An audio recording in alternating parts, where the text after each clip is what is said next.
নমস্কার। স্বামী শিষ্য সংবাদের আলোচনায় আপনাদের সবাইকে স্বাগত ইন্ডিয়ান মঙ্কস পেজে।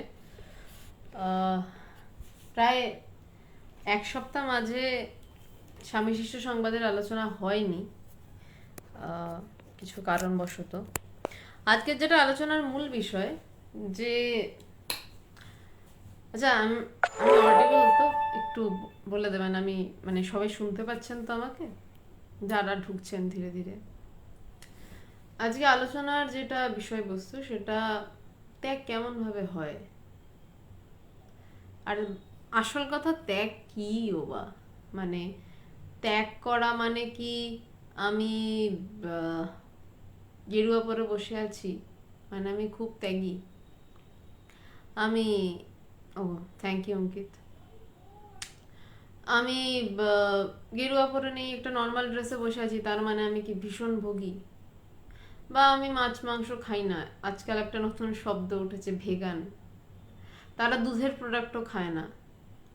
নমস্কার, হ্যাঁ সবাইকে নমস্কার। রবি রয় নমস্কার।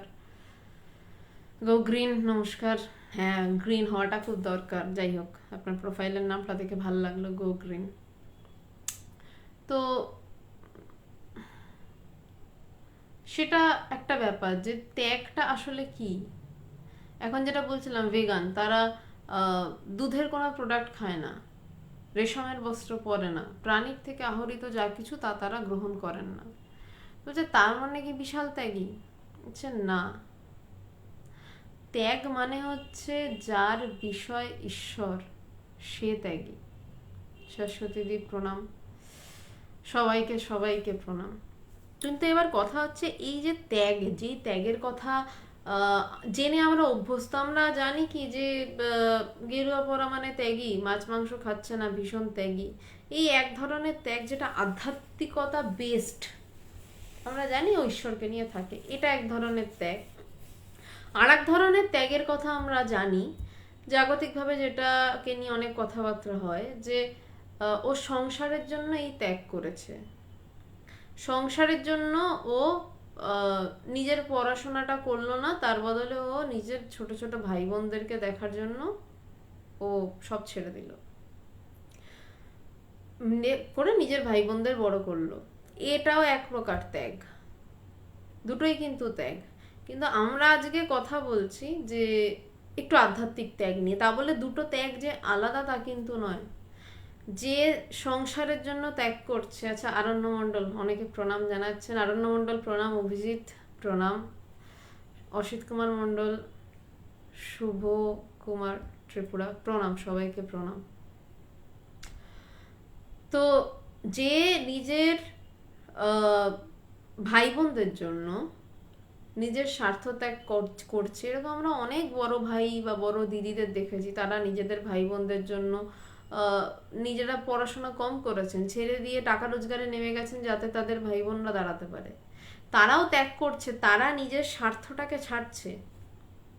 আর আধ্যাত্মিক ত্যাগটা কিরকম, যে তারা সমস্ত কিছু ছেড়ে কেবলমাত্র নিজেকেও যেখানে ছেড়ে তারা কেবলমাত্র ঈশ্বর চিন্তায় মগ্ন, তার সাথে পোশাকের কোনো সম্বন্ধ নেই, তার সাথে খাবারের কোনো সম্বন্ধ নেই। আমি বসে বসে ফলাহার করছি, করতে করতে আমি ভাবছি যে কোথায় কি বিষয় সম্পত্তি বাড়ানো যায়, তার মানে আমি ত্যাগী নই, আমি চূড়ান্ত ভোগী। আমি গেরুয়া পরে আমার কাছে ঈশ্বর চিন্তা প্রাধান্য না হয়ে, ঈশ্বর চিন্তায় প্রাধান্য শব্দটা ভীষণই ভুল শব্দ বললাম, একমাত্র চিন্তা ঈশ্বর চিন্তা না হয়ে আমি ভেবে যাচ্ছি যে কোন স্কিমটাতে কিভাবে কি করলে আর একটু টাকা রোজগার হতে পারে, আমার ব্যাংক অ্যাকাউন্টে একটু বেশি টাকা আসতে পারে, সেই টাকা দিয়ে আশ্রমের শ্রীবৃদ্ধি ঘটাবো। হ্যাঁ, আশ্রম বড় করা দরকার, সেখানে আমি কোনো রকম অনৈতিক কিছু বলছি না, কিন্তু সেক্ষেত্রে নিজের আশ্রম বড় করা হয় দু কারণে। এই যে ভারতবর্ষের এত আশ্রম, এত কিছু আশ্রম দুই কারণে বড় হয়, একদম স্ট্রেট এবং চাঁচাছোলা ভাষায় বলছি। একটা কারণে বড় হয় নিজের পকেট পূর্তির জন্য, আর একটা কারণে আশ্রম বড় হয়, সেটা হচ্ছে যে আমার প্রয়োজন আরো বেশি মানুষের সাথে কাজ করার জন্য। যে ওই জন্য চিন্তা করছে যে আমি আরো বেশি মানুষকে কিভাবে সার্ভ করব, আমি আরো বেশি মানুষকে কিভাবে উপকার করব, সেই চিন্তা যে করছে সেই কিন্তু ঈশ্বর চিন্তাই করছে। কিন্তু বেশিরভাগ আশ্রমই বড় করার চিন্তা হয় এটা ভেবে নিজের পকেট কিভাবে ভরবে, সেইখানে কিন্তু ত্যাগের কোনো গল্প নেই। তো ত্যাগী কথাটা ভীষণ কঠিন। জনক রাজা, তিনি রাজা, কিন্তু তার মতন মহাত্যাগী খুব কম রয়েছেন। একটা ছোট্ট গল্প বলি, তাহলে আপনারা বুঝতে পারবেন। অষ্টাবক্র মুনি সন্ন্যাসী এবং আজীবন ব্রহ্মচারী, মানে তিনি মায়ের পেটের থেকে ভূমিষ্ঠ হয়েই তিনি সোজা চলে গেছিলেন, মানে বলা হয় এরকম আর কি। তিনি বিবাহ করেননি এবং চরম জ্ঞানী বেদব্যাসের ছেলে, আচার্য বেদব্যাসের ছেলে সুখদেব। তো সুখদেবের গুরু জনক রাজ। তো যাই হোক, তো অষ্টাবক্র মুনি তিনি বিশাল সাধক, তার কাছে রাজা জনক এসছেন এবং অষ্টাবক্র মুনির কাছে আরো অনেক সন্ন্যাসী শিষ্যরা রয়েছেন। এই গল্পটি অনেকবারই অনেকে শুনে থাকবেন, গল্পটির নাম এক কৌপিন কি বাস্তে। তো জনকরাজ তো রাজা, তার তো চূড়ান্ত ভোগী হওয়া উচিত, কিন্তু আসলে সে ত্যাগী। কোথায় বোঝা যাচ্ছে? বলছে যে আগুন লেগেছে, হঠাৎ খবর এসছে, সবাই মিলে বসে রয়েছেন জনক রাজার কাছে, সরি অষ্টাবক্র মুনির কাছে। জনক রাজা রয়েছে, অন্যান্য সন্ন্যাসীরাও রয়েছে। জনক রাজের রাজ্য মিথিলা, মিথিলাতে আগুন লেগেছে। এবার মিথিলাতে আগুন লেগেছে মানে তো এমনটা নয় যে জনক রাজের ওখানে নিজস্ব কেউ নেই, ওখানে তার পরিবার পরিজন, তার রাজপ্রাসাদ, শুধু যে প্রজারা পুরবে তা তো নয়, তার নিজের লোকও পুরবে, তার নিজের রাজপ্রাসাদও যাবে। এদিকে অষ্টাবক্র মুনি বসে বেদান্ত বলছেন, ঈশ্বরের কথা বলছেন, ঈশ্বর লাভের কথা বলছেন।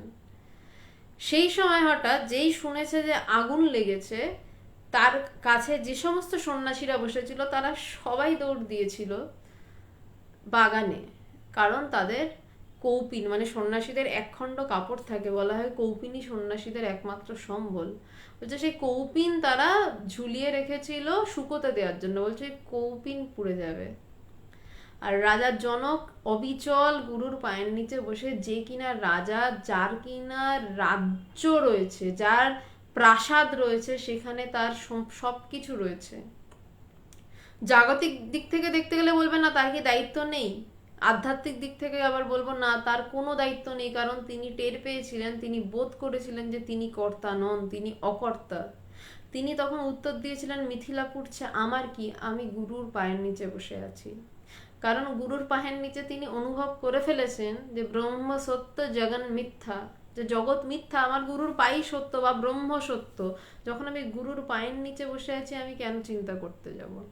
কিন্তু বাকি সন্ন্যাসীরা, আমি সন্ন্যাসীদেরকে ছোট করছি না, আমি ভীষণ শ্রদ্ধা করি সন্ন্যাসীদের, মানে আমার যে সংগঠন ইন্টারন্যাশনাল বেদান্ত সোসাইটি, ওখানে প্রচুর সন্ন্যাসীরা রয়েছে, আমি ভীষণ শ্রদ্ধা করি সন্ন্যাসীদের। কিন্তু আমি ঘটনা বলছি, যেটা সত্য সেটাকে তো সত্যের মতনই বলতে হবে। সেই সন্ন্যাসীরা দৌড়েছেন কৌপিন আনতে, আর রাজা জনক, যাকে বাইরে থেকে দেখলে এই লেভেলের ভোগী মনে হয়, সে চুপচাপ বসে রয়েছে গুরুর পায়ের কাছে, বলছে মিথিলা পুড়ছে আমার কি, যেখানে তার রাজপ্রাসাদ, তার পরিবার পরিজন। তো এই যে ত্যাগ, এই যে ত্যাগের ব্যাপার, মানে বাইরে থেকে দেখে কিন্তু এটা বোঝা যায় না। কেউ বসে বসে মাংস চিবাতে চিবাতে ভিতরে হয়তো তার নিরন্তর জ্ঞান, মানে জ্ঞানের চিন্তা চলছে, তার মনে হচ্ছে আমার এখনো ঈশ্বর লাভ হলো না, আমার এখনো জ্ঞান হলো না, আমি কি, এসে নিজেকে খুঁজছে। আর একজন ফল খাচ্ছে, খেতে খেতে ভাবছে আজকে এখানে ঘুরতে যাব, কাল ওখানে আড্ডা মারতে যাবো, এই ভাবছে। তো এই যে ত্যাগ, যেই ত্যাগ জনক রাজের ত্যাগ, সেই ত্যাগ কিভাবে আসবে? মানে চট করে কি একদিনে সেই ত্যাগ চলে আসে? কিন্তু সেই ত্যাগটা তখনই আসা সম্ভব যত বেশি করে আমি ঈশ্বরের কথা চিন্তা করব, যত বেশি আমি ঈশ্বরের দিকে ঝুঁকবো। তাতে কি আমার রাজত্ব চলে যাবে? যায়নি, জনক রাজের রাজত্ব যায়নি। সে রাজা, তার সাথে চূড়ান্ত ত্যাগী। বলছে চূড়ান্ত ভোগের সাথে চূড়ান্ত ত্যাগ হয়? বলছে হ্যাঁ হয়। সেই ভোগ নিষ্ক্রিয়ভাবে ভোগ হয়, তাই যথার্থভাবে ভোগ করা যায়। যদি বলা হয় আপনি ভোগ করুন, করে আসুন, কত ভোগ করতে পারবেন, কত খেতে পারবেন, কত কি করতে পারবেন? একটা সময় পর ক্লান্ত হয়ে আর পারবেন না।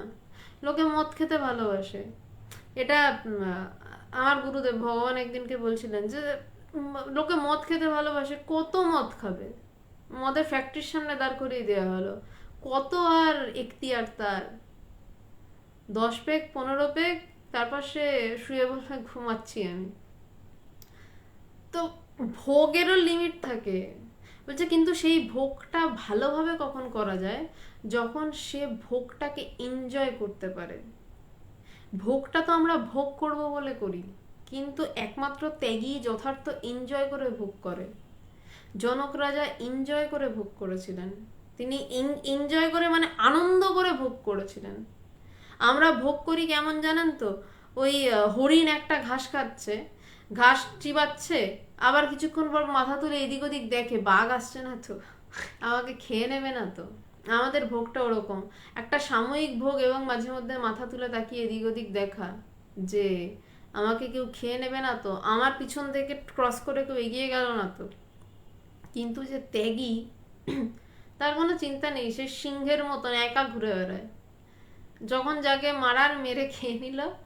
এবং সে যখন খাচ্ছে তখন আরামসে খাচ্ছে, এই জন্য সিংহকে পশুরাজ বলছে, সে আরামসে খাচ্ছে। তখন সে বাঘের মতন অন্য কেউ গেলে আবার তার দিকে দৌড়ায় না, আরামসে খেলো, খেয়ে তৃপ্ত হয়ে বসে থাকলো। যে এই ত্যাগ কেমন ভাবে আসবে, যত বেশি আপনার মন নিজেকে জানতে চাইবে, এই ত্যাগ আসবে তখন। যত বেশি আপনার নিজেকে জানতে চাওয়া, আত্মজ্ঞানের জন্য চেষ্টা, তত বেশি আপনার ত্যাগ। তাছাড়া ত্যাগ আসা মুশকিল। তো স্বামী বিবেকানন্দ কি বলছেন আমরা একটু দেখছি। স্বামী শিষ্য সংবাদ অনুসারে আমরা যেভাবে এগোচ্ছিলাম আমরা এগোই। বইটা অনেকটাই শেষের দিকে, মোটামুটি 80% বইটা শেষ, আর 20% বাকি।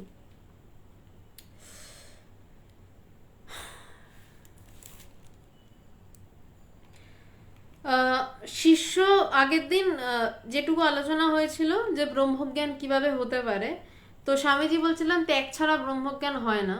তো স্বামীজি সুন্দর বলেছিলেন যে সে যে ছেলের হাতের মোয়া নয় যে ভোগা দিয়ে কেড়ে খাবে। বলছে তুমি ত্যাগ করলে না, কিছুই করলে না, ত্যাগ মানে তুমি ওই ছাড়তে বলছে না, বলছে ঈশ্বর চিন্তা বাড়ালে না, তুমি তাকে পাগলের মতন চাইলে না, আর এমনি এমনি ব্রহ্মজ্ঞান হয়ে যাবে। বলছে না, এমনটা হয় না।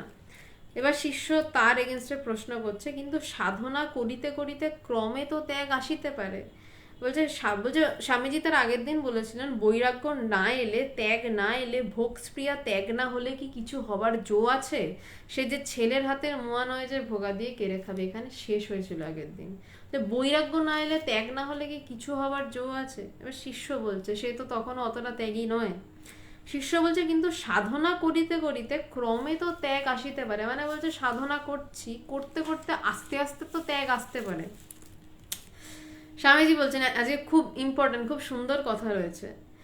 স্বামীজি বলছেন যার ক্রমে আসে তার আসুক, তুই তাহলে বসে থাকবি কেন? এখনই খাল কেটে জল আনতে লেগে যা। ঠাকুর বলতেন হচ্ছে হবে ওসব মেদাটে ভাব। পিপাসা পেলে কেউ কি বসে থাকতে পারে? না জলের জন্য ছুটোছুটি করে বেড়ায়।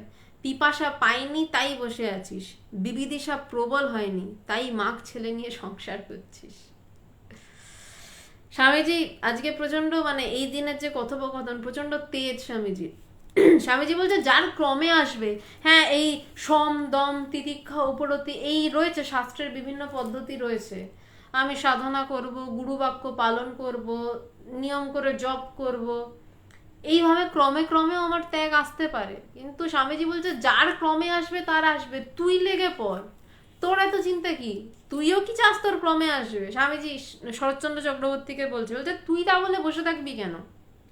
বলছে এখনই খাল কেটে জল আনতে লেগে যা। এটা একটা খুব কথামৃতের একটা খুব সুন্দর গল্প আছে।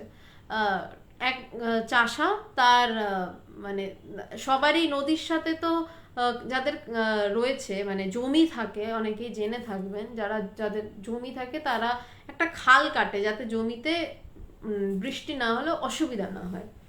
তো সেই চাষার বউ চাষাকে রোজ বলে তুমি খাল কাটলে না, চাষাও গা দেয় না, না ঠিক আছে কাটবো, কাটবো। হঠাৎ একদিন চাষা গেছে খেপে, মানে খায়নি, সকালবেলা কাঁধে গামছা ফেলেছে, কোদাল নিয়েছে, চাষার বউ তাকে ডাকছে ওরকম খেতে এসো, বলছে না, সে কোনো দিকে তাকাচ্ছেও না, তার মেয়ে খাবার নিয়ে গেছে, বলছেন না ছুঁয়েও দেখেনি, তার কোনো দিকে খেয়াল নেই, বলছে যে খাল কেটে জমিতে জল আনবো। সে সকাল থেকে খেটে গেল, বিকালের, এটা কত পাতা শাশ্বতী, এটা 186 নম্বর পাতা। সে খাল কাটলো, কেটে জমিতে জল আনলো, এনে তারপর হাত মুখ মুছে তৃপ্ত হয়ে খেতে বসলো। মানে ঈশ্বর লাভ করছি, করব, হচ্ছে হবে নয়, করো, যেমন তেমন করে হোক করো, যতক্ষণ না করছো ততক্ষণ অন্য কোনো দিকে তাকিও না, অন্য কোনো দিকের কথা চিন্তা অবধি করো না।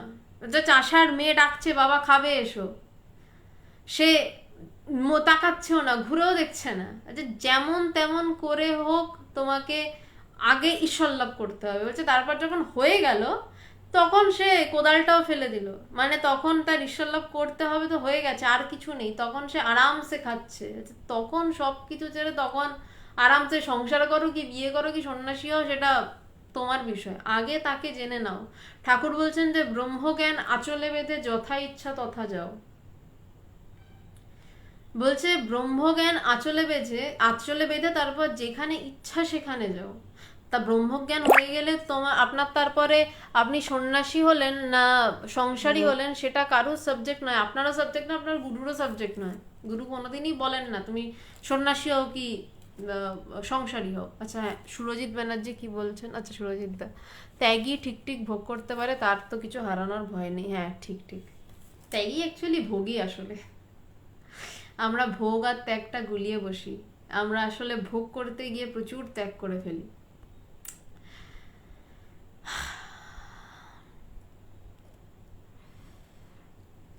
যাই হোক, তো সেরকম ভাবেই স্বামীজি বলছেন যে ঠাকুর বলতেন হচ্ছে হবে ওসব মেদাটে ভাব। অভিক বৈরাগ্য কি বলছেন, আমার নামে বৈরাগ্য আছে কিন্তু আমি এখনো জীবনে মলমূত্র ছাড়া কিছুই ত্যাগ করিনি, কি যে হবে কে জানে। কেন এই যে এই চিন্তাটা আপনি ছেড়ে দিলেন, মলমূত্র ছাড়া এই যে কিছু চিন্তা আপনি ছাড়লেন, যে আপনি ত্যাগ করেননি, কি যে হবে কে জানে, এটাও এক প্রকার ছেড়ে দেওয়া, এটাও এক প্রকার ত্যাগ। এই যে ত্যাগ নিয়ে কথা হচ্ছে, যে যে করে হোক করতে হবে, তার মধ্যে আপনার যে চিন্তাটা এলো না যে আমাকে যেমন করে হোক করতে হবে, আপনার যে এটা এলো যে আমি মলমূত্র ছাড়া কিছুই ত্যাগ করিনি, আমার কি হবে কে জানে, এটাও তো এক প্রকার ত্যাগ। আপনি এই কথাটাকেও ছেড়ে দিলেন। যদি না মলমূত্র ছাড়া কিছু ত্যাগ করে থাকেন তাহলে একটু ত্যাগ করার চেষ্টা করুন, আর যদি না ইচ্ছা হয় তাহলে ওটাই করতে থাকুন।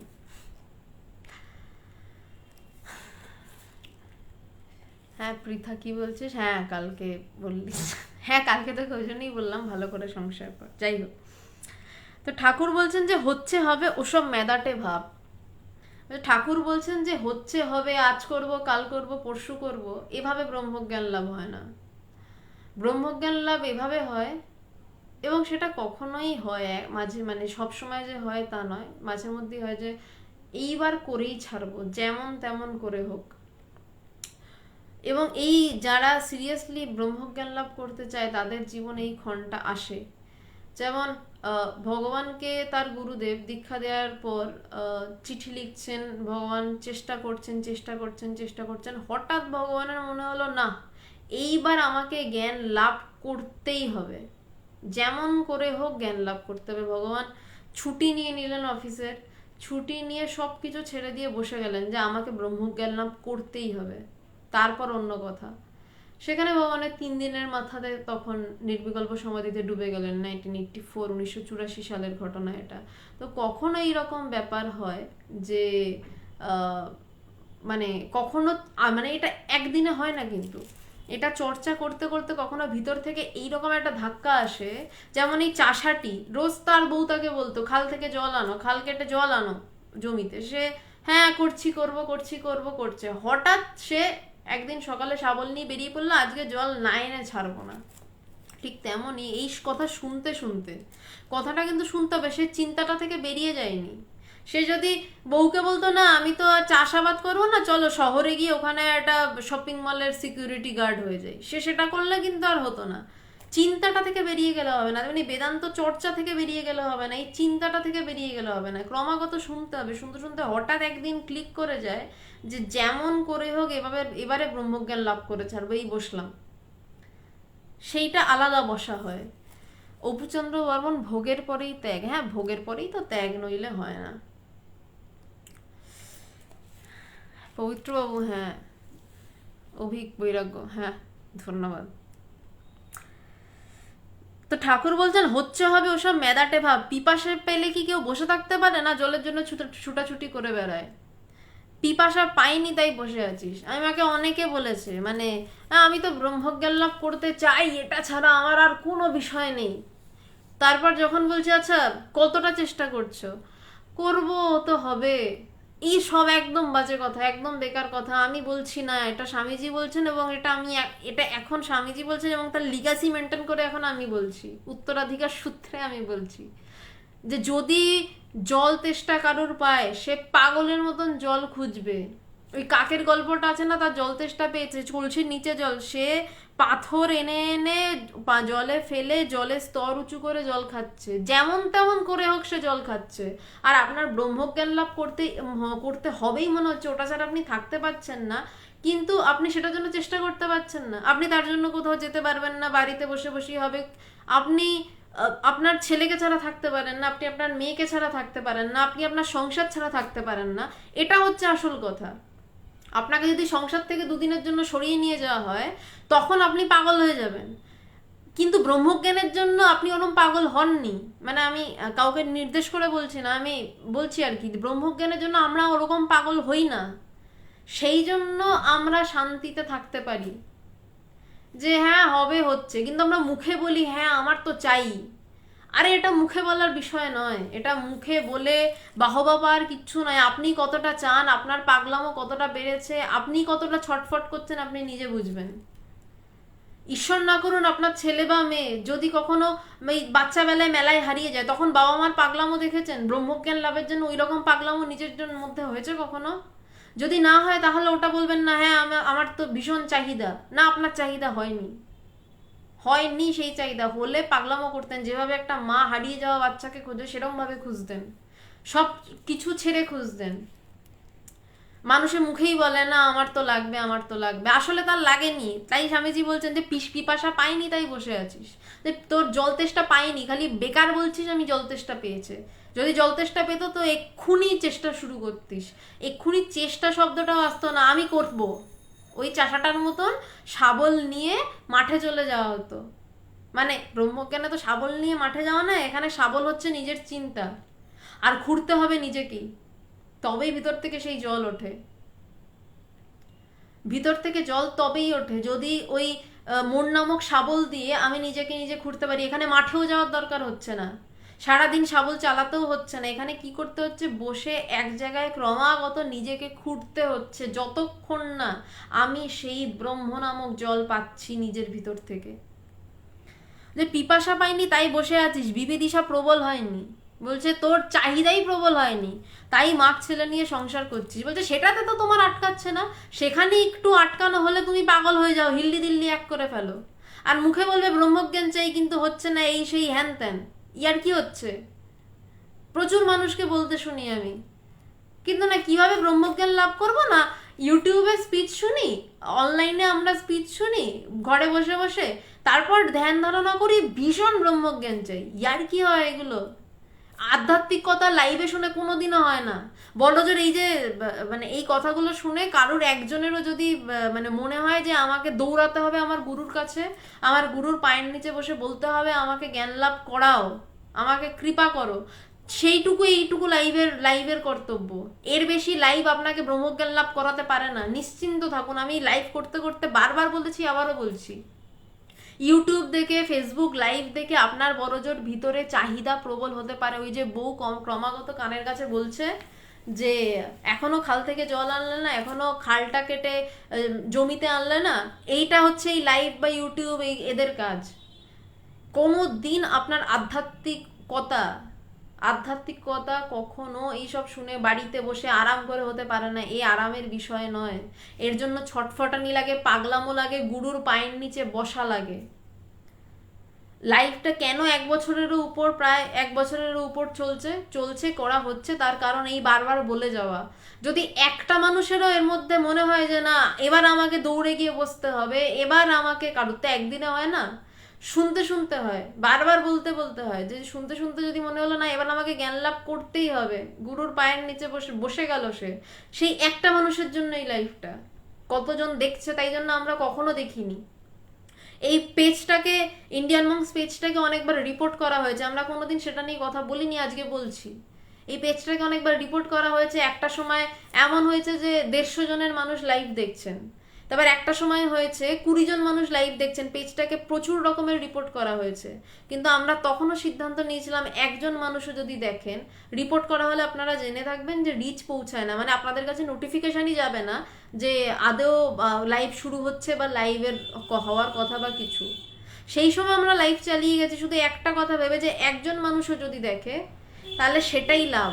দরকার মানে অনেক মানুষ দেখুক, বিশাল বিশাল ভিউ হচ্ছে, তাতে আমাদের কিছু নয়, মানে আমরা সেই জন্য লাইভ করি না, অ্যাটলিস্ট আমি এবং সুদেশনা করি না।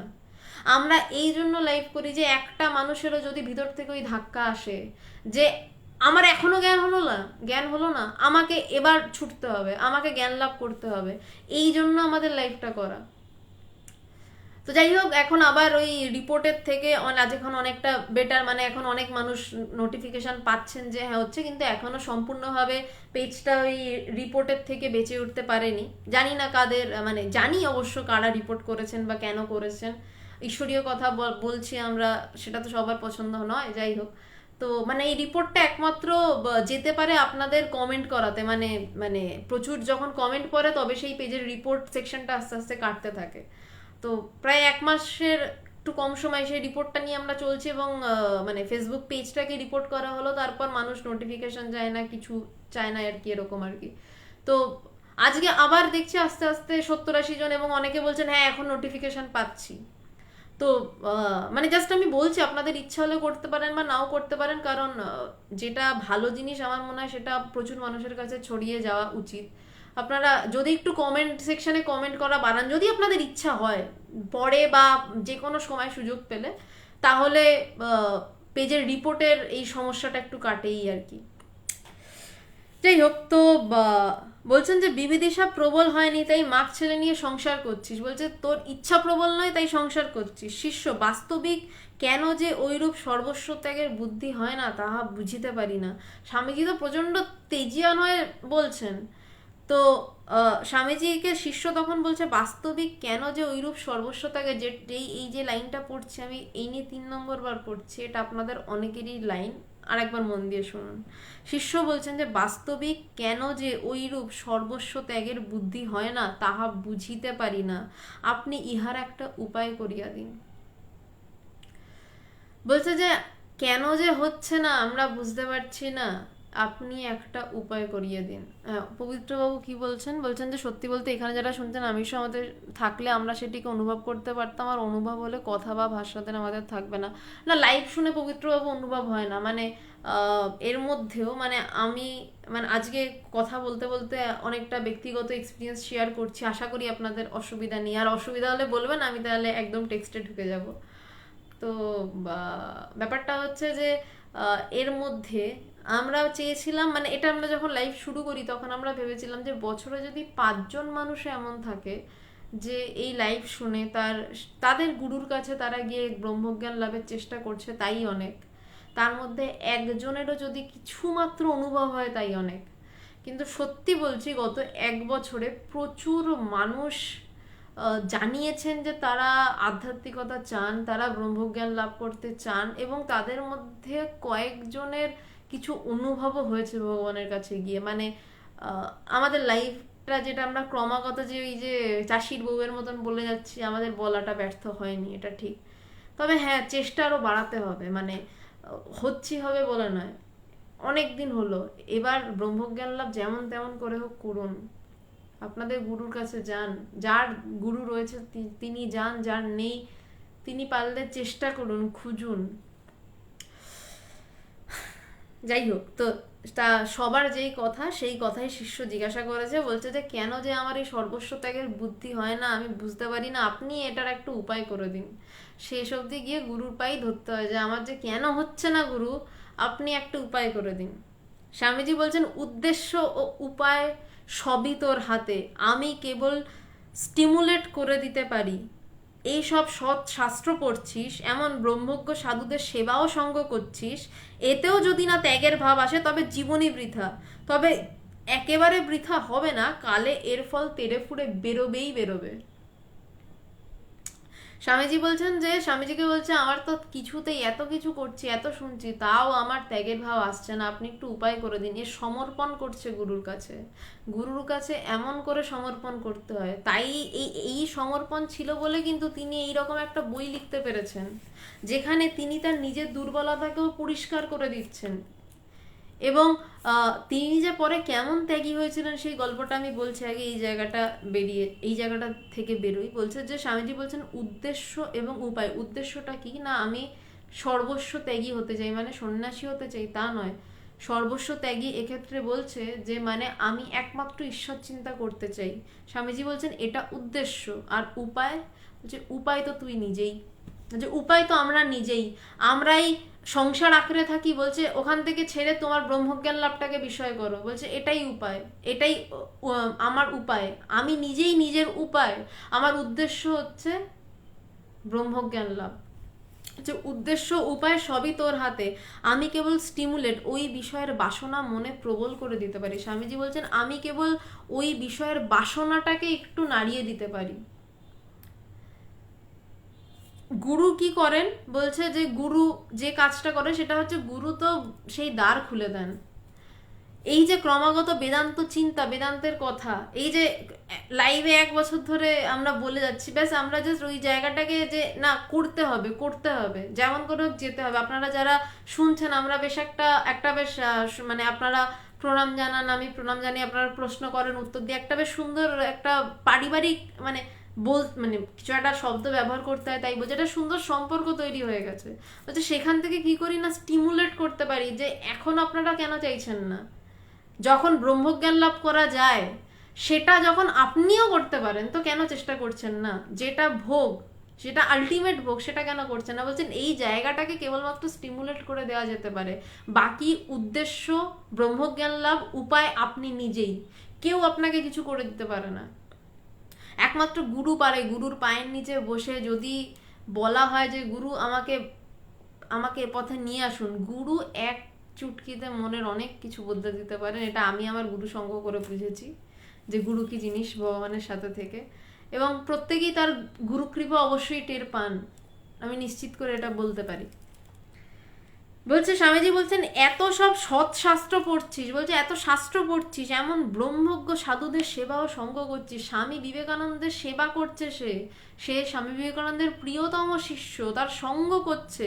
বলছে এতেও যদি ত্যাগের ভাব না আসে, তার এরপরেও ত্যাগের ভাব আসছে না, সে স্বামীজিকে বলছে আমার একটা উপায় করে দিন। বলছে এরপরেও যদি ত্যাগের ভাব না আসে তবে জীবনটাই বৃথা। বলছে তাহলে তো জীবনটাই বৃথা, কোনো লাভ নেই। যে শাস্ত্র পড়ে ফেলছিস, আমি জয়তী মজুমদার, আপনার উত্তর আমি দিচ্ছি পরে। যে আজকাল শাস্ত্র পড়ে ফেলছিস এত কিছু, আমার মতন ব্রহ্মজ্ঞ গুরু, স্বামীজি নিজেকে নির্দেশ করলেন না, বলছে এত সব ব্রহ্মজ্ঞ গুরু, সেখানে ঠাকুরের সব পার্শ্বদরা রয়েছে, বলছে তাদের সেবা করছিস, তাদের মধ্যে সব সময় রয়েছিস, তারপরেও মনে ত্যাগ আসছে না। বলছে তো জীবনটাই বৃথা, কিন্তু একেবারে বৃথা হবে না, কালে এর ফল তেড়ে ফুড়ে বেরোবেই বেরোবে। বলছে কালে, বলছে কালে নাত্মানি বিন্দাতি, বলছে এটা কথা, বলছে কালে কালে প্রকাশ, বলছে কালে এর ফল তেড়ে ফুড়ে বেরোতে বাধ্য। কেমন ভাবে বেরিয়েছিল জানেন কালে এর ফল? তিনি এমন ত্যাগী হয়েছিলেন, তিনি শেষ অব্দি বিয়ে করেছিলেন শরৎচন্দ্র চক্রবর্তী। তো তার বাড়িতে একদিনকে আলোচনা হচ্ছে, বেদান্তের আলোচনা হচ্ছে। তার ছেলে, কোন ছেলে ঠিক খেয়াল নেই, তার ছেলে অসুস্থ পাশের ঘরে। তিনি এমন ত্যাগী হয়েছিলেন, তিনি অবিচলভাবে সেই আলোচনা চালিয়ে গেলেন এবং আলোচনার শেষে জানতে পারলেন ছেলে মারা গেছে। তিনি কিন্তু ছেলে অসুস্থ বলে, আমি এটাকে যে জাগতিকভাবে বিশাল ভালো কাজ আমি বলছি না, মানে আমার প্রথম শুনে মনে হয়েছিল না, তুমি যখন জন্ম দিয়েছো ছেলেকে, তোমার কর্তব্য ছেলের সুস্থ থাকাটাও জরুরি, সে আর সুস্থ আছে কিনা সেটা দেখাও তোমার জরুরি। একদিন আধ্যাত্মিক আলোচনা বন্ধ হলে, জানি না, আমার আমার এটা মনে হয়েছিল তোমার উচিত ছিল, মানে শরৎচন্দ্র চক্রবর্তী হয়তো পারতেন ছেলেটাকে মানে ডাক্তারের কাছে নিয়ে যেতে, কিন্তু তিনি এমন ত্যাগী হলেন। আবার আধ্যাত্মিক দিক থেকে যখন ভাবি, যে তিনি এমন ত্যাগী হলেন যে একদিন ঈশ্বরের কথা তিনি বন্ধ করলেন না। একদিনে, মানে একদিন তো নয়, মানে কয়েক ঘন্টাও বন্ধ করলেন না। তার ছেলে মারা গেল, তাতেও তার কোনো ভ্রুক্ষেপ নেই, তিনি ডুবে রয়েছেন সেই ঈশ্বর চিন্তায়, যে তিনি এমন ত্যাগী হয়েছিলেন। আচ্ছা, যিনি প্রশ্ন করেছিলেন বিমল রায়, মনই ভগবান, মনেই ভগবান থাকেন। হ্যাঁ, এটাই ঠিক।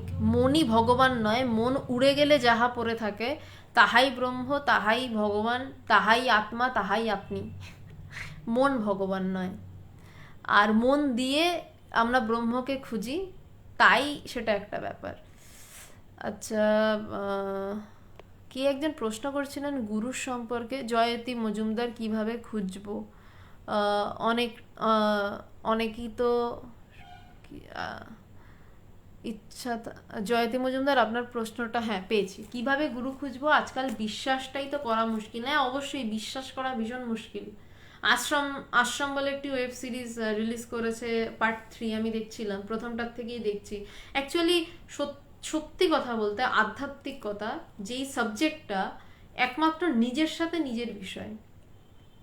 নিজের কতটা অনুভব হচ্ছে, নিজের কাকে দেখে মনে হচ্ছে যে না ইনি আমার গুরু, সেটা না আপনারই মনে হচ্ছে। এবার এত পিওর একটা সাবজেক্ট নিয়ে সত্যি মানে মানে sorry to say Jayati Majumdar, এই পথে আমি 10 বছর আছি, তো মানে সত্যি এই পথেই সব থেকে বেশি নোংরাম। আমি আশ্রম 3 ওয়েব সিরিজটা কেন টানলাম, মানে ওখানে দেখানো হয়েছে যে কি ভয়ঙ্কর স্ক্যাম এবং নোংরামো হয়, কিন্তু আসলে আধ্যাত্মিকতাটা এরকম হওয়ার কথা ছিল না, এবং এখনো নয়।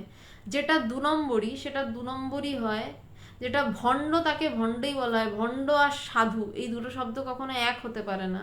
ভণ্ড যে সে সাধু ড্রেস পরে থাকলেও সে ভণ্ড, আর যে সাধু সে সাধুই হয়। আর বিশ্বাস কিভাবে করব, ব্যাপারটা কেমন, যে আপনি যদি আপনার ভিতরে চাহিদা আসে যে আমার গুরু লাগবে, আমাকে গুরুকে খুঁজে পেতে হবে, যেমন তেমন করে হোক আমার আমার গুরুকে চাই, তখন হয়তো আপনি অনেক মহাপুরুষ দেখলেন, কিন্তু কাউকে দেখে আপনার ভিতর থেকে বলে দেবে, আপনারই ভিতর থেকে, যে ইনি আমার গুরু হবেন, ইনি আমার গুরু হওয়ার যোগ্য। যোগ্য শব্দটা আমি ভেবেচিন্তে ব্যবহার করলাম।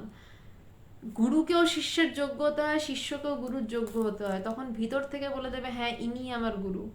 তো ভিতরে নিজের ইচ্ছা প্রবল করুন যে আমার গুরু চাই। জয়তী মজুমদার, আপনাকে বলছি যে ভিতরে নিজের ইচ্ছা প্রবল করুন আমার গুরু লাগবে, এবং দীক্ষা নেওয়ার আগে সেই গুরুর সঙ্গ করুন।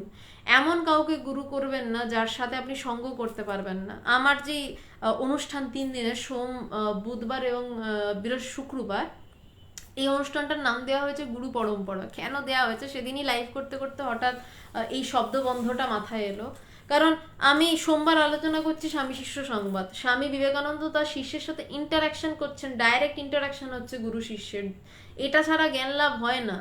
এমন গুরু খুঁজবেন যেখানে আপনি এভাবে ইন্টারাকশন করতে পারবেন, কথা বলতে পারবেন।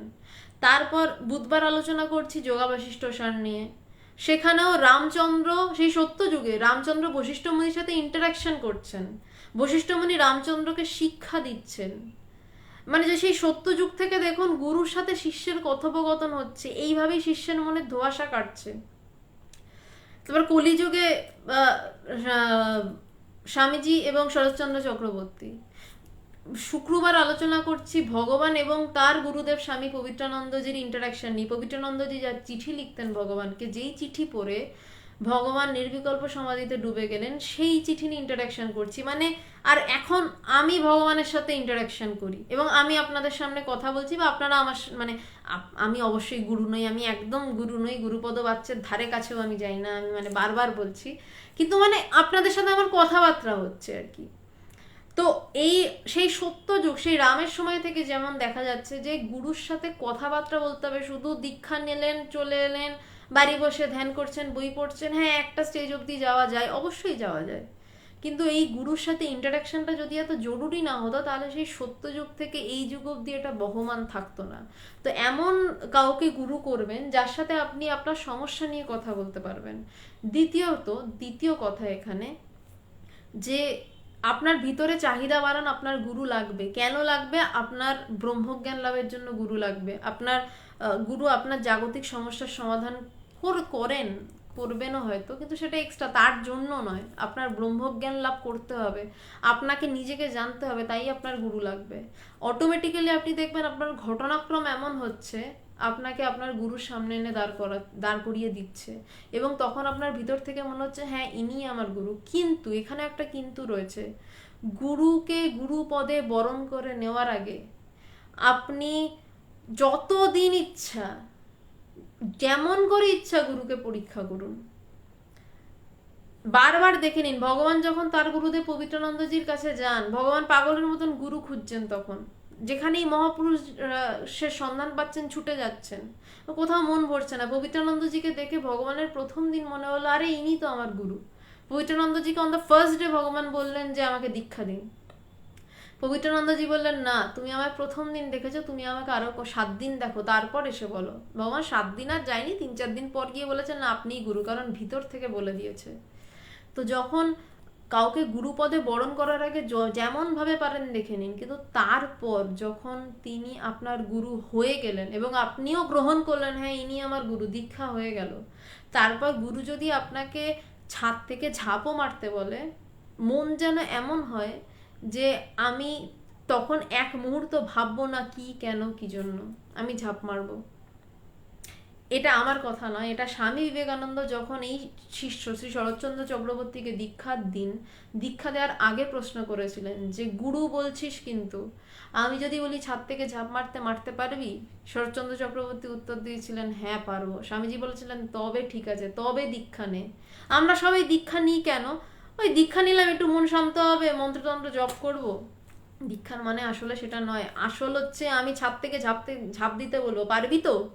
স্বামীজির এই প্রশ্নটা, এবং তারপর শিষ্যের কোনো না ভেবে উত্তর হ্যাঁ পারবো। এই মানসিক স্থিতি যখন গুরুর প্রতি আসবে, মানে এই বিশ্বাস যখন গুরুর প্রতি আপনার আসবে, নানানভাবে পরীক্ষা নিরীক্ষা করার পর, নানানভাবে দেখার পর, তারপর আপনি কাউকে গুরু করবেন। আশা করি জয়তী মজুমদার আপনার প্রশ্নের উত্তর দেওয়া সম্ভব হলো। আচ্ছা, অনেক কিছু প্রশ্ন এসছে, আমি এই প্রশ্নগুলো পরে পরে আসছি, আমি এটা শেষ করে নিই, তারপর আমি আসছি। এতে শিষ্য অধমুখে বিষণ্ণভাবে নিজের পরিণাম চিন্তা করিয়া, শিষ্য টেনশনে পড়ে গেছে, যে শিষ্য অধমুখে বিষণ্ণভাবে নিজের পরিণাম চিন্তা করছে, করে কিছুক্ষণ চিন্তা করিয়া পুনরায় স্বামীজিকে বলিতে লাগিল, মহাশয় আমি আপনার শরণাগত, আমার মুক্তি লাভের পন্থা খুলিয়া দিন, আমি যেন এই শরীরেই তত্ত্বজ্ঞ হইতে পারি। সে গুরুর কাছে সারেন্ডার করছে, গুরুর কাছে পাকামো করছে না। টুবা মুখার্জি, আমি এতক্ষণ ধরে গুরুর নিয়ে সম্বন্ধে কথা বলেছি, আমি আর যাচ্ছি না, মানে জাস্ট আমি গুরুর টপিকটা শেষ করলাম। আপনি এটা ফিনিশ হওয়ার পরে, মানে যখন এটা শেষ হয়ে যাবে লাইভটা, আপনি একটু সময়টা খেয়াল রাখবেন, এই সময়টা শুনে নেবেন, আপনি আশা করি বুঝতে পারবেন। তো তখন সে সারেন্ডার করছে যে মহাশয় আমি আপনার শরণাগত, আমার মুক্তি লাভের পন্থা খুলিয়া দিন, আমি যেন এই শরীরেই তত্ত্বজ্ঞ হতে পারি। মানে সে বলছে আমি যেন আর জন্ম না হয়। শঙ্করাচার্যের ওই শ্লোক ভজগোবিন্দমের, পুনরপি জনমং পুনরপি মরণম পুনরপি মাতৃ জঠরে শয়নম, বলছে আর যেন মাতৃ জঠরে আমাকে না আসতে হয়, এই শরীরেই যেন আমি তত্ত্বজ্ঞ হতে পারি, মানে তত্ত্বকে জানতে পারি। স্বামীজি শিষ্যের অবসন্নতা দর্শন করিয়া বলিলেন, ভয় কি, সর্বদা বিচার করবি, এই দেহ গেহ জীব জগৎ সকলই নিঃশেষ মিথ্যা, স্বপ্নের মতো। সর্বদা ভাববি এই দেহটা একটা জড়যন্ত্র মাত্র, এতে যে আত্মারাম পুরুষ রয়েছেন তিনি তোর যথার্থ স্বরূপ। স্বামীজি খুব চড়া বেদান্ত বলছেন, এবার একটু সূক্ষ্ম বিষয়ে ঢুকবো। একটু আপনারা মানে বলে নিলাম, কারণ একটু মনটা বেশি লাগবে এবার। স্বামীজি বলছেন ভয় কি, সর্বদা বিচার করবি। বলছে বিচার কি করবি? যে এই দেহ গেহ জীব জগৎ সকলই নিঃশেষ মিথ্যা। বলছে এই দেহ গেহ জীব জগৎ সকলই নিঃশেষে মিথ্যা, সম্পূর্ণরূপে মিথ্যা, এটা বিচার করবি। প্রথমেই তো অনুভব কেউ করতে পারবে না যে এই জগৎ মিথ্যা। এই অনুভব করতে গেলেও প্রথমে একটু সময় তাকে দিতে হবে। এই যে অনুভব, এই জীব জগৎ মিথ্যা, এটাকে পঞ্চম ভূমির সমাধি বলছে। এই অনুভবটা করতে গেলেও একটু সময় তাকে দিতে হবে, একটু গুরুর পা ধরে বসে থাকতে হবে যে আমি কেন বুঝতে পারছি না, তারপরই অনুভবটা হবে। কিন্তু তার আগে বিচার করতে বলছে, যে বিচার কর যে এই দেহ গেহ জীব জগৎ সকলই নিঃশেষ মিথ্যা, স্বপ্নের মতো। সর্বদা ভাববি এই দেহটা একটা জড় যন্ত্র মাত্র। ভাবতে বলছে, বলছে এটাই বারবার ভাবো, এটাই বারবার চিন্তা করতে থাকো। আমরা বারবার কি চিন্তা করি? আমি মানুষ, আমি মানুষ, আমি মানুষ, আমার দেহ সত্য, আমরা এটাই চিন্তা করি। বলছে এটাও যেমন একটা চিন্তা, এই চিন্তাটাকে সরিয়ে এই চিন্তা করো যে আমার এই দেহটা জড় যন্ত্র মাত্র, আর বাকি যা দেখছি তা সবই মিথ্যা, স্বপ্নের মতন। আমি সব যেমন সত্যি ভাবছি, বলছে তেমনই আরেক রূপ চিন্তা করো যে সব স্বপ্নের মতন। এতে যে আত্মারাম পুরুষ রয়েছেন সেই তিনিই তো যথার্থ স্বরূপ। বলছে এটা ভাবতে থাক, আমি ভাবছি কি আমি সত্য, আমার দেহ সত্য। বলছে ঠিক একটু অন্যরকম ভাবে ভাব, এই দেহটা মিথ্যা, আমার ভেতর যে আত্মারাম পুরুষ রয়েছে তিনিই সত্য। আমি ক্রমাগত দেহ সত্য ভেবে ভেবে দেহটা সত্যি, হ্যাঁ হয়ে গেল। এবার একটু যদি এইটা ভাবি, আমার ক্ষতি তো কিছু নেই, যে আমার এই সব মিথ্যা, আমার ভিতরে আত্মারাম যে পুরুষ তিনিই একমাত্র সত্য। এতে যে আত্মারাম পুরুষ রয়েছেন তিনিই তোর যথার্থ স্বরূপ। মনরূপ উপাধিটাই তার প্রথম ও সূক্ষ্ম আবরণ। কেউ একজন বলছিলেন না মনেই ভগবান আছেন, না, বলছে মন রূপ উপাধিটাই, মানে মন রূপ যে উপাধিটা, যেই মন দিয়ে আমরা হাজারটা চিন্তা করি, যেই চিন্তার আড়ালে সেই ব্রহ্ম ঢাকা পড়ে আছেন। বলছে সেই মন রূপ উপাধিটাই তার প্রথম এবং সূক্ষ্ম আবরণ। আত্মারামের উপর, আমার নিজের উপর প্রথম হচ্ছে মন রূপ যে উপাধিটা। আচ্ছা, আমি এখন না কোনো প্রশ্নের উত্তর দিচ্ছি না, কারণ একটু জটিল জায়গায় রয়েছি। এইটা শেষ করে আমি সবার প্রশ্নের উত্তর দেবো, একটু মার্জনা করবেন আমাকে। আমি সবার প্রশ্নের উত্তর দিচ্ছি। আমি এটা বেশ জটিল জায়গায় ঢুকে গেছি, আমি এটার মানে এইটা শেষ করে তারপর আসছি। তো বলছে মনরূপ উপাধিটাই, বলছে অনেকগুলো আবরণ রয়েছে। বলছে পঞ্চকোষের আড়ালে সেই আত্মারাম, সেই ব্রহ্মজ্ঞান। বলছে তার প্রথম হচ্ছে মনরূপ উপাধিটাই তার প্রথম ও সূক্ষ্ম আবরণ, তারপর দেহটা তার স্থূল আবরণ হয়ে রয়েছে। নিষ্কল নির্বিকার স্বয়ং জ্যোতি সেই পুরুষ এইসব মাইক আবরণে আচ্ছাদিত থাকায় তুই তো স্বরূপকে জানতে পারছিস না। এই রূপরসে ধাবিত মনের গতি অন্তর্দিকে ফিরিয়ে দিতে হবে, মনটাকে মারতে হবে। দেহতত্র স্থূল, এটা মরে পঞ্চভূতে মিশে যায়, কিন্তু সংসারের পুটুলি মনটা শিগগির মরে না। বীজের ন্যায় কিছুকাল থেকে আবার বৃক্ষে পরিণত হয়, আবার স্থূল শরীর ধারণ করে জন্ম মৃত্যু পথে গমনাগমন করে। এই রূপ যতক্ষণ না আত্মজ্ঞান হয়। সেজন্য বলি ধ্যান ধারণা ও বিচার বলে মনকে সচ্চিদানন্দ সাগরে ডুবিয়ে দে। মনটা মরে গেলেই সব হয়ে গেল, ব্রহ্ম সমস্ত হলি।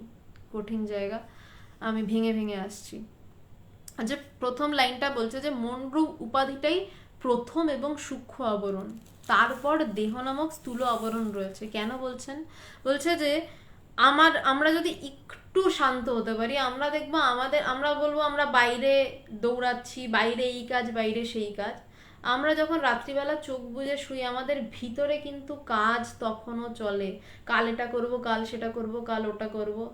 যেরকম প্ল্যান করি আমরা, আগে কি বলা হয় আমাদের ছোটবেলা থেকে আমরা শুনেছি যে আগে প্ল্যান করো তারপর সেই কাজটা করো। আমাদের মনেই কিন্তু কাজের সৃষ্টি হয়ে যায়, তারপর সেটাকে আমরা স্থূলভাবে বাইরে করি। তো বলছে সেই যেই চিন্তাগুলো আমাকে ক্রমাগত বাইরের চিন্তা করাচ্ছে, বহির্মুখী চিন্তা করাচ্ছে, কালকে আমাকে এই প্রজেক্ট করতে হবে, আমাকে এই পিডিএফ ফাইল রেডি করতে হবে, আমাকে এইভাবে আমাকে কালকে ফিল্ডের কাজটা করতে হবে। আমার মন প্রথমে কাজ করছে, এবং যেই কাজের বিষয় বাইরে, আমার বিষয় কিন্তু এটা নয় যে আমি কে, চিন্তাটা কে করছে। আমি চিন্তা করছি কিন্তু বিষয়টা আমি নই, বিষয়টা হচ্ছে বাইরের সমস্ত কিছু, বাইরের আর সব কিছু আমার বিষয়। তো বলছেন যে সেই মনরূপ উপাধিটাই, যেই মন এত কিছু চিন্তা করাচ্ছে, সেই উপাধিটাই প্রথম এবং সূক্ষ্ম আবরণ। এখানেও চারটে ভাগ আছে, বিজ্ঞানময় কোষ, আনন্দময় কোষ, আরো দুটো ভাগ, এবং দেহের স্থূলটা অন্নময় কোষ। অনেক রকম ভাগ আছে, বলছে পঞ্চকোষের ভিতরে সেই ব্রহ্ম, যে তারপর তো দেহটা স্থূল আবরণ হয়ে রয়েছে, ওটা আমরা বুঝতেই পারছি। যে মনরূপ উপাধিটাই তার প্রথম নিষ্কল নির্বিকার স্বয়ং জ্যোতি।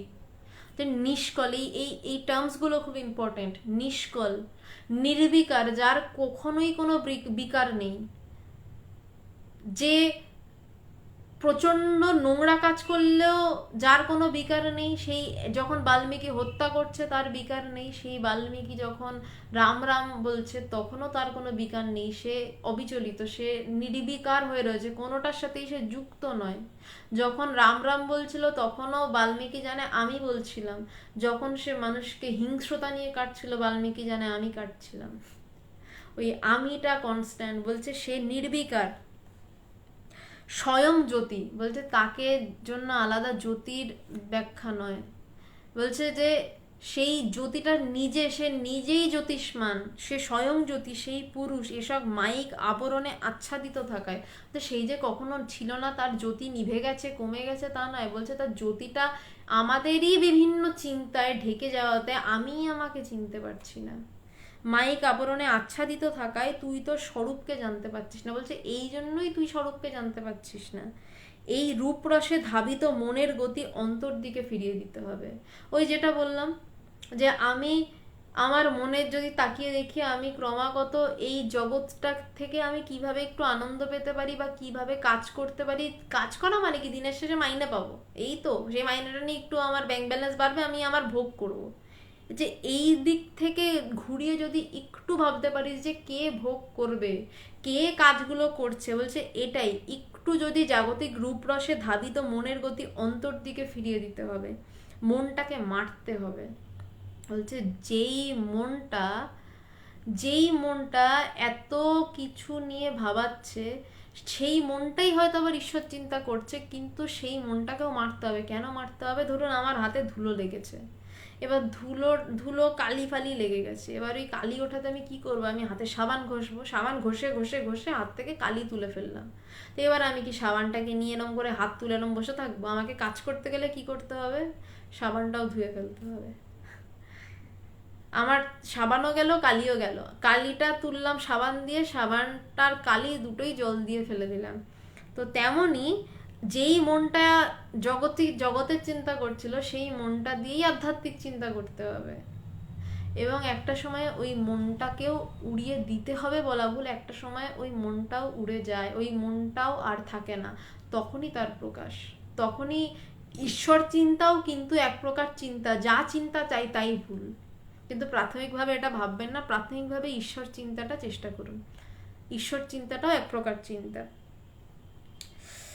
বলছে মনটাকে মারতে হবে, দেহটা তো স্থূল, এটা মরে পঞ্চভূতে মিশে যাবে। দেহটা তো মরে পঞ্চভূতে মিশে গেল, কিন্তু সংসারের পুটুলি মনটা শিগগির মরে না। বলছে সংসারের পুটুলি, সংসার তো বাইরে দেখছি, কিন্তু সংসারের যাবতীয় চিন্তা কোথা দিয়ে উঠছে? আমাদের মন দিয়ে।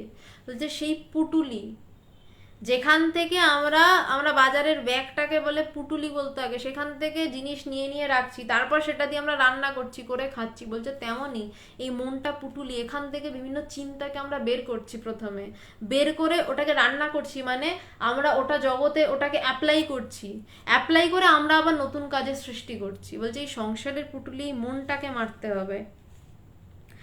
বীজের ন্যায় কিছুকাল থেকে আবার বৃক্ষে পরিণত হয়। বলছে একটা মানুষ মরে গেল, মরে গিয়ে কি হলো না, মরে গিয়ে সে দেহ তো পঞ্চভূতে মিশে গেল, কিন্তু এই মনটা তার থেকে গেল। তো সেই মনটাই বীজের ন্যায় কিছুকাল থেকে আবার বৃক্ষে পরিণত হয়, আবার স্থূল শরীর ধারণ করে। এই প্রসেসটা অনেক বড় প্রসেস, অভেদানন্দজি ব্যাখ্যা করেছিলেন মৃত্যুর পারে, মরণের পারে বইটাতে। আমি যাচ্ছি না ওই প্রসেসে, আমার বিষয় এই মনের পারে যাওয়া, তো আমি ওই প্রসেসে যাচ্ছি না। বলছে সেটা আবার স্থূল শরীর ধারণ করে জন্ম মৃত্যু পথে গমনাগমন করে। বলছে বারবার আসা যাওয়া, বারবার আসা যাওয়া, এইরূপ যতক্ষণ না আত্মজ্ঞান হয়, যতক্ষণ না আমি নিজেকে জানতে পেরে ওই পুটুলিটাকে শেষ করে দিতে পারছি, ওই ব্রহ্মজ্ঞানের আগুনে যতক্ষণ না ওই মনের পুটুলি ধ্বংস হয়ে যাচ্ছে, ততক্ষণ হয় না, ততক্ষণ আমার আসা যাওয়া। সারদমা বলছে একটা সন্দেশ খাওয়ার বাসনা থাকলেও আবার আসতে হবে। সেই জন্য বলি ধ্যান ধারণা ও বিচার বলে মনকে সচ্চিদানন্দ সাগরে ডুবিয়ে দেয়। বলছে সেই জন্যই বলছি ধ্যান ধারণা ও বিচার বলে। কেমন ভাবে ধ্যান ধারণা করতে হবে, একটু খাটতে হবে, একটু মনকে ঘোরাতে হবে নিজের দিকে, ধ্যান ধারণা করতে হবে, বিচার করতে হবে। যে যেই মুহূর্তে মন বাইরের দিকে যাচ্ছে তখনই ভাবতে হবে না এটা তো জগতের চিন্তা করছি, চিন্তাটা কে, আমি করছি, এবার আমিকে খোঁজো। এটাকেই বিচার বলছে। বিচার মানে এমন কিছু বিচারকের আসন দিয়ে দেওয়া হয়নি, হাইকোর্টের বিচারপতি না। বলছে যে বিচার বলে মনকে সচ্চিদানন্দ সাগরে ডুবিয়ে দেয়। বলছে মনকে সচ্চিদানন্দ সাগরে ডুবিয়ে দেয়। সেই সাগরটা আমার বাইরে কোথাও নেই, গোয়াতে যেতে হবে না, আমার ভিতরেই সেই সাগরটা।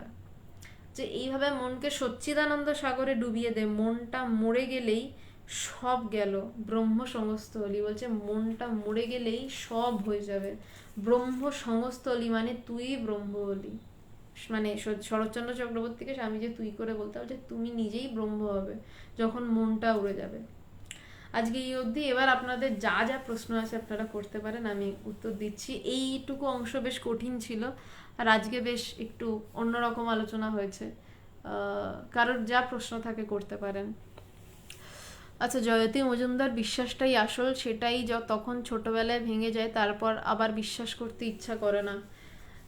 হ্যাঁ, ছোটবেলায় ভেঙে গেলে বিশ্বাস করতে ইচ্ছা করে না ঠিক, কিন্তু একটা জিনিস জেনে থাকবেন, আপনার বিশ্বাস নিশ্চয়ই ভেঙেছে 2 নম্বরই কিছুর কারণে। তো 2 নম্বরটা যখন সন্ধান পেয়েছেন তার মানে 1 নম্বর তো আছেই। 1 নম্বর আছে বলেই না 2-এর সৃষ্টি। বিশ্বাস মানুষের 2 নম্বরিতে ভাঙে। তো 2 যখন আছে 1 তো আছে, তো একটাকে খুঁজে বের করুন, সেটা আপনারই কাজ। মানে অন্ধভাবে কিছু নেবেন না, অন্ধভাবে কিছু বুঝবেন না, বারবার দেখুন। আপনি গুরুর কথা বলছিলেন, বারবার দেখুন। দীক্ষা নেওয়ার আগে ঠাকুর বলছেন গুরুকে রাতে দেখবে, দিনে দেখবে, রাতে তো দেখা সম্ভব নয়। মানে দেখুন, আপনি লাগলে 1 বছর, 2 বছর, 7 বছর, 8 বছর দেখুন। 2 নম্বরইতে যখন বিশ্বাস ভেঙে যায় তার মানে 1 নম্বরই কোথাও না কোথাও অবশ্যই আছে। 1 না থাকলে 2-এর অস্তিত্ব থাকে না। সেই একটাকে খুঁজে বের করতে চেষ্টা করুন। আমি জানি ছোটবেলায় ভেঙে গেলে তারপর বিশ্বাসটা করা মুশকিল, কিন্তু আপনি 2-তে বিশ্বাস ভেঙেছেন, একে একে আসুন, একটাকে খুঁজুন। 1 আছে, কোথাও না কোথাও 1 আছে বলে ভণ্ডরা 2 বলতে বাধ্য হয়েছে, 2 নম্বর বলতে বাধ্য হয়েছে। দেবাশিস তিওয়ারি, হ্যাঁ পুনর্জন্ম সম্ভব, মৃত্যুর পর কিছু থাকে না, মৃত্যুর পর যেটা থাকে সেটা নিয়েই কথা হলো, শেষটা আপনি বোধহয় মন দিয়ে শোনেননি। মৃত্যুর পর যেটা থাকে সেটা, দেহটা তো পঞ্চভূতে মিলিয়ে যায় কিন্তু মনটা থেকে যায়। যেই মনটা আপনার যেই মনটা আপনার গভীর ঘুমেও যায় না, আপনি যখন গভীর ঘুমান তখন তো কাইন্ডলি আমরা তখন প্রায় বলি মরেই গেছিলাম যেন, এত গভীর ঘুমাচ্ছি। তো মানে তখন আমরা স্বপ্নও দেখি না, কথাও বলি না, কিন্তু আমরা উঠে বলি দারুণ ঘুমালাম, দুর্দান্ত ঘুমিয়েছি। তো তখনও কিন্তু আমাদের উঠে আবার মনটা কাজ করছে। মৃত্যুর পরটা একটা ওরকমই, মৃত্যু একটা প্রলংড ঘুম বলতে পারেন, একটা দিস আ প্রলংড স্লিপ। তো মৃত্যুর পর দেহটা মিশে যায়, মনটা থাকে। উঠলে যেমন আবার আমাদের বিভিন্ন সাংসারিক চিন্তা এসে ধাক্কা মারে, তেমনই মৃত্যুর পর মনটা থাকে, ওই সংসারের পুটুলি নামক মনটা, যেটা স্বামীজি বলছিলেন, সেইটা থেকে যায়, সেটাই আবার আর একটা দেহ নেয়। জয়তী মজুমদার, 1 নম্বর বার করা মুশকিল, জীবন ছোট। না না, জীবন ছোট নয়, জীবনটা অনেক বড় যদি ব্যবহার করা যায়। আপনি যদি 1 নম্বর খোঁজার চেষ্টা করেন, আপনার যদি ইচ্ছা থাকে, ঈশ্বর কৃপা করে আপনাকে 1 নম্বর এনে দেবেনই দেবেন, বাধ্য। জীবন ছোট নয়, জীবন অনেক বড়।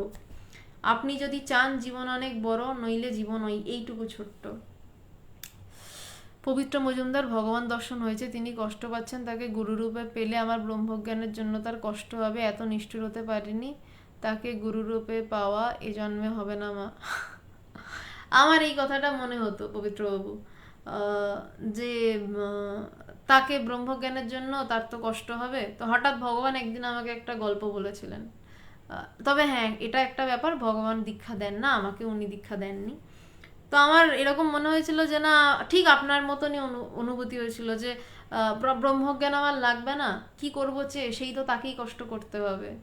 তখন ভগবান হঠাৎ একদিন আমাকে একটা গল্প বলেছিলেন, ওই গল্পটা আপনারা অনেকেই শুনে থাকবেন। বলছে একটা ষাঁড়ের শিঙে একটা মশা বসেছে। এবার মশাটা ভাবছে ষাঁড়টার ভীষণ কষ্ট হচ্ছে, তো মশাটা ষাঁড়টাকে কিছুক্ষণ পর বলছে, ভাই আমি উড়ে যাচ্ছি। উড়ে এসে ষাঁড়টার সামনে এসছে, তো ষাঁড় বলছে যে কি হয়েছে, দুজনের কথোপকথন, ষাঁড় আর মশা, খুব সুন্দর গল্পটা। ভগবান ওই সময় আমাকে আমাকে নিজের মুখে বলেছিলেন এটা। তো মশাটা বলছে, ভাই আমি তোমার শিঙে একটু বসেছিলাম, কিন্তু তোমার তো কষ্ট হবে, তাই জন্য আমি চলে যাচ্ছি, আমি শিঙে বসছি না, তোমার তোমার গায়েও বসছি না, আমার ভার আছে, তো তোমার ভারটা তুমি নিতে পারবে না। তখন ষাঁড় বলেছিল যে, আমার বলতে গিয়ে ভগবানের সেই মুখের অভিব্যক্তিও মনে পড়ে যাচ্ছে, যাই হোক। তো তখন ষাঁড়টা বলেছিল যে, বাবা তুমি কেন একা, কেন তোমার 14 গোষ্ঠী নিয়ে এসে আমার পিঠে বসো, আমার কোনো অসুবিধা নেই। আসলে আমরা ভাবি যে ব্রহ্মজ্ঞান লাভ করতে গেলে তার হয়তো কষ্ট হবে। সেদিন ভগবানের ওই হাসি আর গল্প দেখে বুঝেছিলাম যে আহ, তার কাছে এটা কোনো ফ্যাক্টরি নয়, তার কাছে এই চুটকির ব্যাপার, জাস্ট এই এরকম একটা চুটকিতে এক একজন বেরিয়ে যায়। তো আহ, ভগবান কষ্ট পাচ্ছেন, কষ্ট পাচ্ছেন না ওটাও যাই হোক, মন রাখার একটা ব্যাপার, মন নামিয়ে রাখার একটা ব্যাপার। হ্যাঁ, বয়স হয়েছে 81 বছর বয়স, শরীর তো খারাপ হবেই, কিন্তু তাকে আমি কোনোদিনও শরীরের জন্য প্রার্থনা করতে দেখিনি, কাউকে কিছু বলতে দেখিনি এত 10টা বছরে। আর ভগবানকে গুরু রূপে পেলে, আপনি বলছেন আপনার ব্রহ্মজ্ঞান লাভের জন্য তার কষ্ট হবে, এটা আমারও মনে হয়েছিল। তার জন্য উনি আমাকে এই গল্পটা একদিন শুনিয়েছিলেন, আজকে আপনাকে বলে দিলাম গল্পটা। আহ, যাই হোক, সুদীপ চক্রবর্তী, আমার গুরু সঙ্গলাভ খুবই কঠিন, যে কোনো কারণেই হোক, এখন কি উপায়? আহ, এখন একমাত্র উপায় আপনি আপনার চেষ্টা বাড়ান, আর ব্রহ্মজ্ঞান লাভ করেছেন এমন কেউ, তার কাছে যান, তার সঙ্গ লাভ করুন, তার থেকে বেদান্ত শুনুন, তিনি কিছু বলুন বা না বলুন, চুপচাপ তার কাছে বসে থাকুন। আপনি অটোমেটিক্যালি দেখবেন যে আপনার জীবন বদলাচ্ছে। মানে গুরু মানে যে সচ্চিদানন্দ স্বরূপ ব্রহ্মজ্ঞানী, তো আপনি যদি অন্য কোনো ব্রহ্মজ্ঞানীর কাছে গিয়ে বসে থাকেন যিনি সেই জ্ঞান লাভ করেছেন, সেখানে আপনি আপনার গুরু, দীক্ষাদাতা গুরু, আর তিনি আলাদা কোথাও নন, দেখবেন সেই একই কাজ হচ্ছে। তো কোনো সৎ ব্রহ্মজ্ঞানী গুরুকে খুঁজুন এবং যার কাছে গিয়ে ব্যাস বসে থাকুন, এবং সুযোগ পেলে তাকে জানান আপনি ব্রহ্মজ্ঞান লাভ করতে চান, এবং নিজের ভেতরের সব থেকে প্রথম নিজের ভেতরের ছটফটানি বাড়ান। সুতীর্থ চক্রবর্তী, ব্রহ্মজ্ঞান লাভের জন্য নির্বিকল্প ইরে, ব্রহ্মজ্ঞান লাভটাই নির্বিকল্প সমাধি, দুটো আলাদা নয়। নির্বিকল্প মানে যেখানে দুই নেই, নির্বিকল্প যেখানে কোনো বিকল্প নেই, যেখানে একই আছে, ওটাকেই ব্রহ্মজ্ঞান বলা হচ্ছে। আসলে ওটাকে কিছুই বলা যায় না, কিন্তু কিছুই তো একটা বলতে হবে, তো সেইটার জন্য বলা হচ্ছে যে নির্বিকল্প সমাধি, ওটাই ব্রহ্মজ্ঞান। ভগবানের এই বিষয়ে এটাই বলা আছে, ওনার আমি যা বলছি তা আমার সবটাই গুরুর কথা, আমার নিজের কথা কিছুই নয়, তিনি কৃপা করে যা বলাচ্ছেন তাই বলছি আর কি। জয়তী মজুমদার, আপনার ব্রহ্মজ্ঞান লাভ হয়েছে, হয়ে থাকলে কিভাবে? এই বিষয়ে উত্তর আমার পক্ষে দেওয়া সম্ভব নয়, তার মধ্যে সোশ্যাল মিডিয়াতে আমি এই বিষয়ে কোনো উত্তর দিতে পারবো না। তবে এটা বলতে পারি নিশ্চিতভাবে, আমার গুরু ভগবান, এবং তার কাছে গিয়ে প্রচুর মানুষের আমি ব্রহ্মজ্ঞান লাভ, তিনি তো ব্রহ্মজ্ঞানী, মানে নির্বিকল্প ভূমিরও বাইরের কিছু, এবং তার কাছে গিয়ে প্রচুর মানুষের আমি জ্ঞান লাভ হতে দেখেছি। জ্ঞান লাভ হলে তো মানে মাথায় শিংটিং গজায় না, জীবন যাত্রা সব পাল্টে যায়, মুখের কথাবার্তা হাসি সব পাল্টে যায়, আমি তেমন হতে দেখেছি ভগবানের কাছে গিয়ে। আর আমার ব্যক্তিগত বিষয়ে আমি কিছু বলবো না, মাফ করবেন। সুদীপ চক্রবর্তী, আশা করি আপনার সন্দেহ নিরসন করতে পারলাম, আর সুতীর্থ আশা করি আপনাকেও বোঝাতে পারলাম।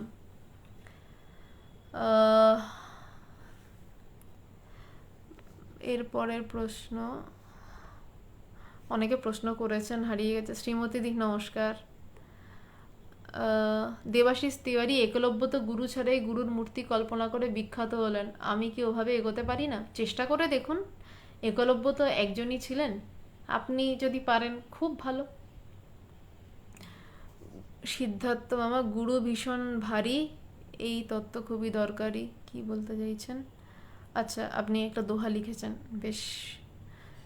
টুবা মুখার্জি, সদ্গুরু কিভাবে চিনবো? আপনার ভিতর থেকেই বলে দেবে যে ইনি সদ্গুরু, এবং সদ্গুরু চেনার একটাই ব্যাপার, তাকে তো আগে অবশ্যই গুরুকরণ করার আগে আপনি তার সাথে মিশবেন, কথা বলবেন। যখন দেখবেন তার সাংসারিক কোনো বিষয়ের ব্যাপার নয়, সে তার মূল বিষয় কি করে আপনি ব্রহ্মজ্ঞান লাভ করবেন সেটাই তার মূল বিষয়, এবং সে ঈশ্বর নিয়েই কথা বলছেন, তখনই বুঝবেন তিনি সদ্গুরু। তিনি হয়তো অন্য কথা বলতে পারেন, কিন্তু দেখবেন আপনি বুঝে যাবেন ভিতর থেকে সেটা তার বিষয় নয়, তার মূল বিষয় কিভাবে আপনি জ্ঞান লাভ করবেন, সেই সদ্গুরু যার এটা ছাড়া বিষয় থাকে না। জয়তী মজুমদার, জানেন আমি প্রতিটা ক্ষেত্রে ঠকে গেছি, নিজের পরিবারই বিশ্বাস দিতে পারেনি। আপনি সোশ্যাল মিডিয়ায় এইসব কথা না লেখাই ভালো, আপনার ব্যক্তিগত কথা তো, তাই বারণ করছি। লাইফটা শেষে বরঞ্চ আপনাকে একটা অফিসিয়াল ফোন নাম্বার দিয়ে দেওয়া হবে, আপনি সেখানে, বা আমি ফোন নাম্বারটা এখনও বলে দিতে পারি, 1 মিনিট, আপনি ফোনে বলবেন, এটা আপনি ব্যক্তিগত ব্যাপার, আপনি লাইভে বলবেন না, আমি অনুরোধ করছি আপনাকে। আপনি বা যার ফোনের প্রয়োজন পড়বে, যদি কারোর মনে হয় আপনাদের কিছু প্রশ্ন যেগুলো লাইভে করতে পাচ্ছেন না ফোনে করবেন, বা সেই বিষয়ে আপনারা কথা বলতে পারেন এই নম্বরটাতে, 8902839837।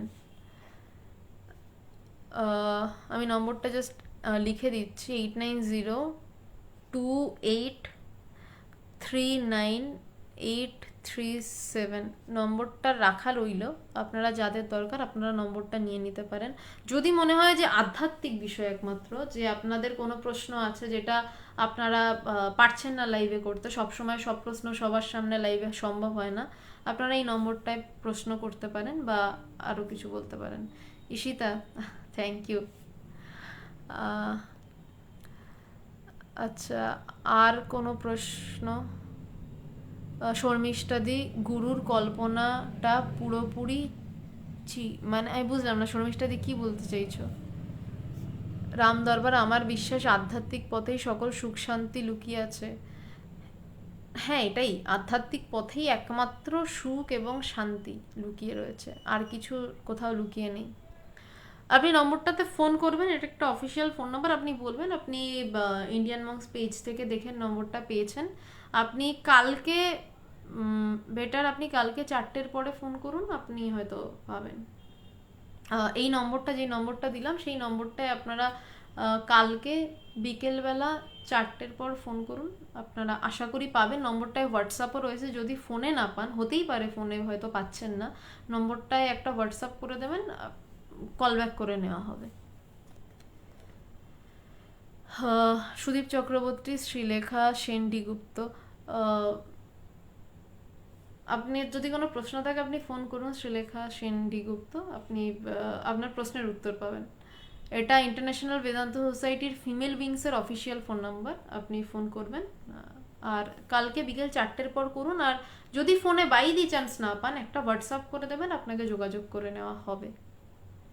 আচ্ছা, আর কি কারোর কোনো প্রশ্ন আছে? আচ্ছা ঈশিতা, বেশ, আর মনে হয় কারোর কোনো প্রশ্ন নেই, তাহলে আবার বুধবার দিন যোগাবাশিষ্ট সার, গুরু পরম্পরার একদম সত্য যুগ, রামচন্দ্র এবং তার গুরু বশিষ্ঠ মুনির কথোপকথন নিয়ে আলোচনা। সুদীপ্ত চক্রবর্তী, আপনি 4টের পর কালকে ফোন করুন, অসুবিধা নেই, সেটা নিয়ে আলোচনা কালকে রয়েছে, বুধবার দিনকে সন্ধ্যে 8:30 থেকে। আজকে তাহলে এই অবধি থাক, নমস্কার।